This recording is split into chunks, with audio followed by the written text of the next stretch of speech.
It's 1939 and the German army has just finished their invasion of Poland alongside the Soviet Union, splitting the nation between one another. This is just the latest of Hitler's expansions, and it will not be the last. With both the French and British declaring war on Germany, a strike westward is no longer a question of if, but rather a question of when. However, despite the rapid remilitarization of the German army, the French army and its defenses are not to be taken lightly, and within that army are some of the most heavily armored tanks of their day. With the bulk of Germany's tanks fitted with 2cm or 3.7cm guns, it was clear that more mobile firepower was desperately needed. With no time to design and produce a new vehicle, an improvised one would have to do, and this would come in the form of today's topic, the Panzerjäger 1.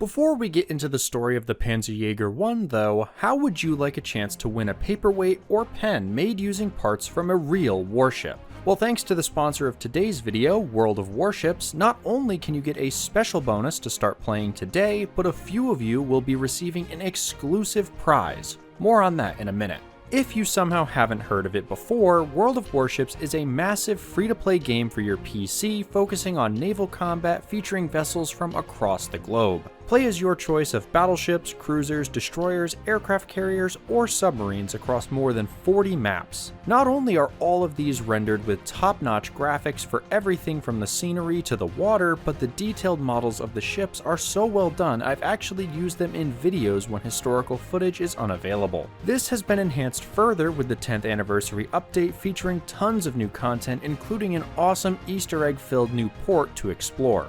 Start playing today yourself or form a division with your friends and clash against other players in 12v12 PvP battles. Both new players and returning players can receive a massive bonus. Use my link below to start playing today, and new players who use the code XVOYAGE will receive the Japanese Tier 3 cruiser Tenryu, 20 days premium account time, a port slot, and a commander. You can then complete the anniversary missions to earn even more rewards. Returning players can also receive special rewards just for logging in. As mentioned at the start, 3 of you will also be able to win one of 3 special gifts sent to me by World of Warships. These are a USS Texas D-Day paperweight made from part of the ship, a USS North Carolina Deckwood pen, and a World of Warships tour plushie. All you have to do to enter to win is download the game using the link below, play your first battle, and then take a picture of your account once you finish. Once you do that, just tag me with your photo over on Twitter or Instagram. I'll include links to those along with the deadline for submissions in the description. Huge thanks to them for sponsoring both this exclusive giveaway and this video. Now let's get back on dry land to discuss the short-lived success of the Panzerjäger 1.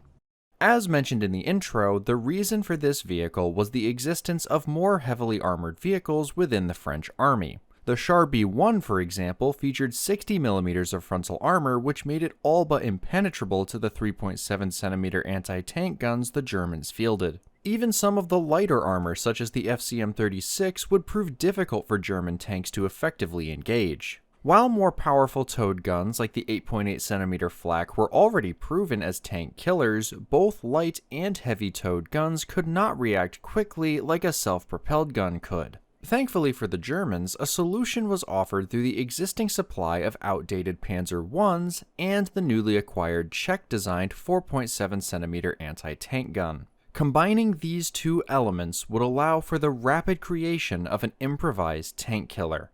As to be expected with any improvised design, the lead up to a production contract for the Panzerjäger 1 was considerably shorter than more developed ones. While this is not to say that there was no thought put into the design, these are the Germans after all, the design largely came down to simply finding a way to fit the Czech 4.7cm cannon to a Panzer I chassis. As you can likely guess, this inevitably led to some problems with the design, but we'll get to those in a bit. One other thing to note is that despite the designation of this vehicle translating to Tank Hunter 1, this was not the first German tank destroyer. In fact, Germany had built a tank destroyer design as early as 1927, although the Panzerjäger 1 would be their first production design.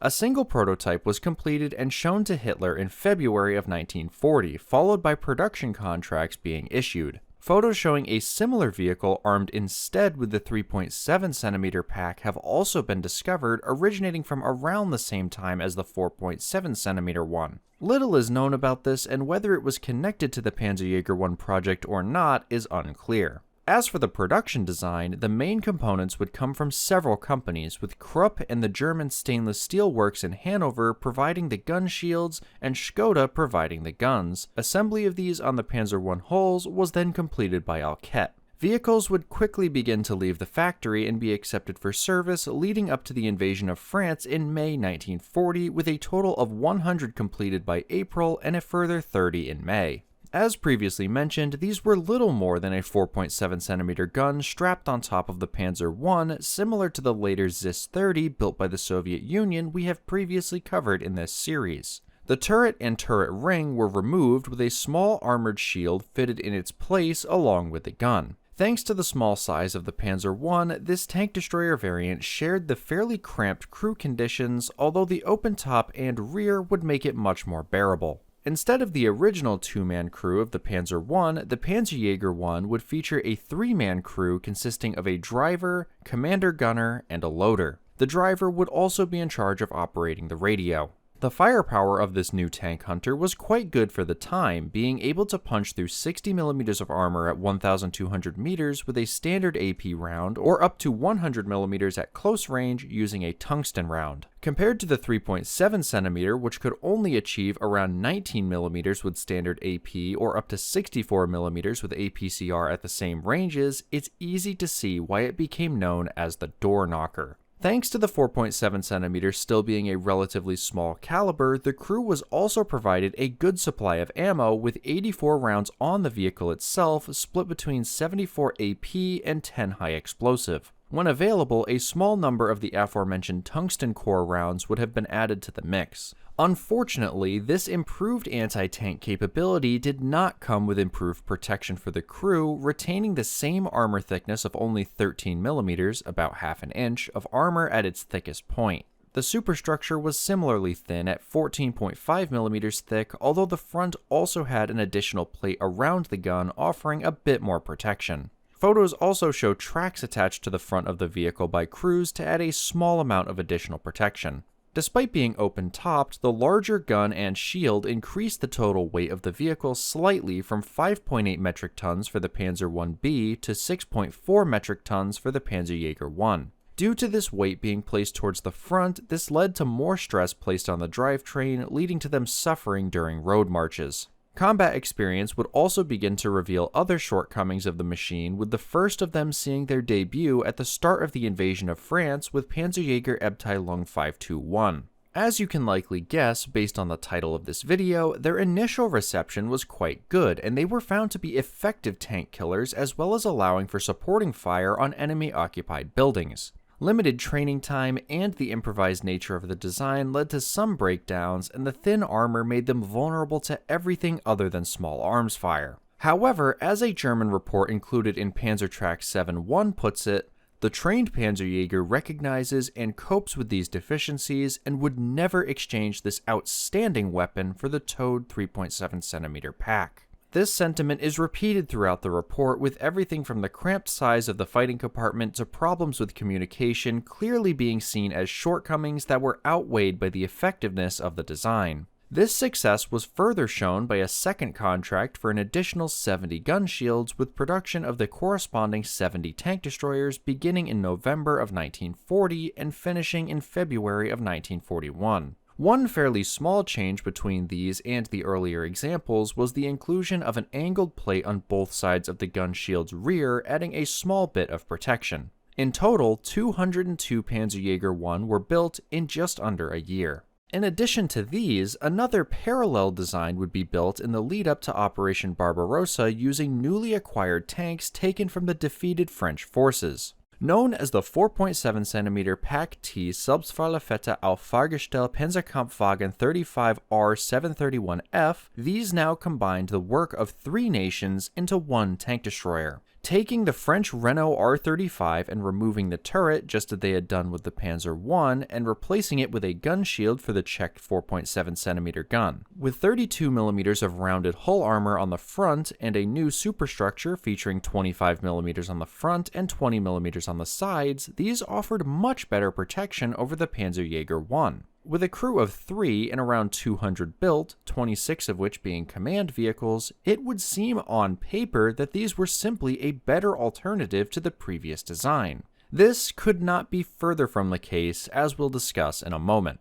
Another idea to fit these with a 5cm gun was also briefly considered, but never saw production.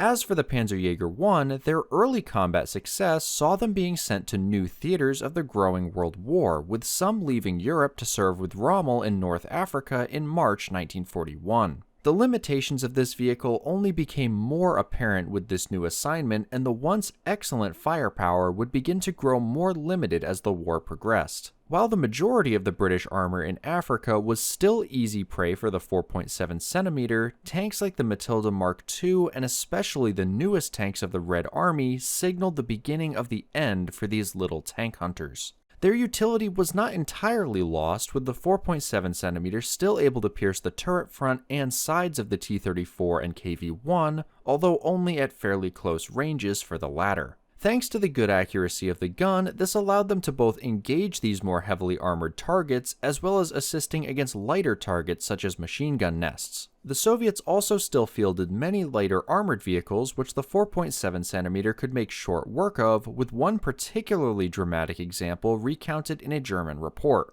A BT tank rounded a bend and drove at high speed directly at a Panzerjäger I, to which the crew were able to halt the vehicle, engage, and destroy it with 2 shots before it rammed into the tank destroyer. While the Panzerjäger I and its crew survived that engagement, this would not be the case for others. By the end of 1941, around 140 had been lost on the Eastern Front, with similarly poor results in North Africa. While the gun was able to engage and destroy even the British Matilda Mark II with well-placed shots within 600 meters, the open terrain, desert heat, and thin armor led to breakdowns and heavy losses. Use of the Panzerjäger I would continue into 1942 in the East, alongside other self-propelled guns like the 10.5cm armed Dicker Max and 12.8cm armed Sturr Emil. However, by that point, newer, more effective designs began to enter service, such as the Marder II, replacing the now outdated and under-equipped Panzerjäger I.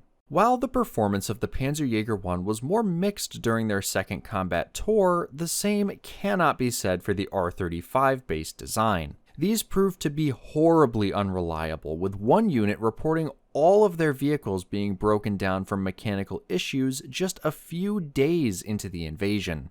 Most units were quickly re-equipped with 3.7cm anti-tank guns, with another being reassigned to the rear. Even out of combat, the poor performance continued, with the winter temperatures disabling even more of them. These would remain in service with units in the West in garrisons or for training, and later against Allied forces after the Normandy landings. As with most vehicles of this type, little is known of how they performed during that, but we can likely assume not particularly well given what they would be up against in 1944.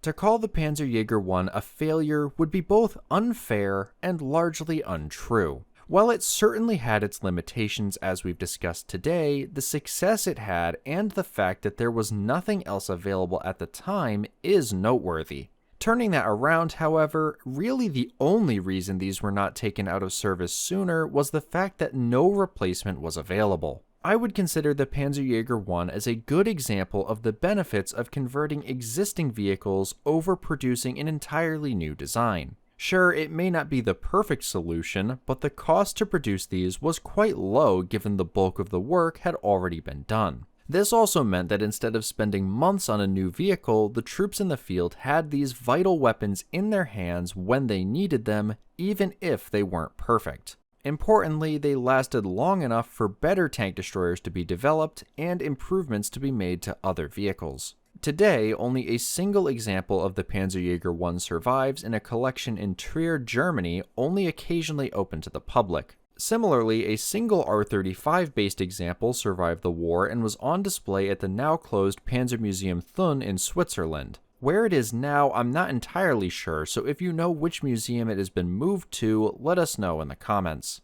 But what do you think of these pint-sized tank hunters? Were they a short-lived success, as I titled this video, or was their early success more down to luck? Let me know in the comments below, and while you're down there, be sure to use my link to try out World of Warships for free and use the code XVOYAGE to get that special bonus, as well as following the instructions to possibly win one of the 3 special prizes. Huge thanks to them for sponsoring this video and providing some awesome exclusive items for me to send to some of you. If you enjoyed this video, be sure to show it by dropping a like and subscribing for more content like this. Thanks as always to my ConelyFans for supporting the channel, and to all of you who do so either by watching the videos or buying some of my tank themed merch. Check out some of my other videos on tank destroyer designs using the playlist on your screen now, or this other video which YouTube thinks you'll like.